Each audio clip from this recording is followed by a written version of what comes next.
অভিভাবক যেটা করতে পারবে না, একজন মা সেটা করতে পারবে। কারণ আপনারা আপনাদের ছেলে মেয়েদেরকে জানেন, খোঁজ খবর সবসময় দিতে পারেন, কোথায় যাচ্ছে, কি করছে।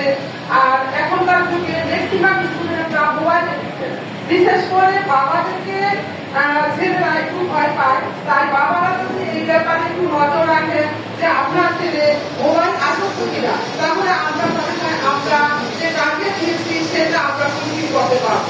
আমরা প্রধান শিক্ষকের নেতৃত্বে আমরা চিন্তারা অনেক আমরা চেষ্টা করছি যে কিভাবে আমরা শিক্ষার মান উন্নত করতে পারি। তবে একটি কথা, আমাদের 26 সালের যেসব স্টুডেন্টরা আছে তারা আসলেই চ্যালেঞ্জের মুখে। এর কারণ হচ্ছে একটি বই আমরা নবম এবং দশম শ্রেণীতে পড়িয়ে থাকি, কিন্তু এই বছর এটা আমাদের শিক্ষকদের জন্য চ্যালেঞ্জ এবং স্টুডেন্টদের জন্য চ্যালেঞ্জ। কারণ এই বইটা আমরা শুধুমাত্র দশম শ্রেণীতে পড়াচ্ছি, কিন্তু আগে বিগত বছরগুলোতে এই বই একই বই আমরা নবম এবং দশম শ্রেণীতে পড়িয়েছি।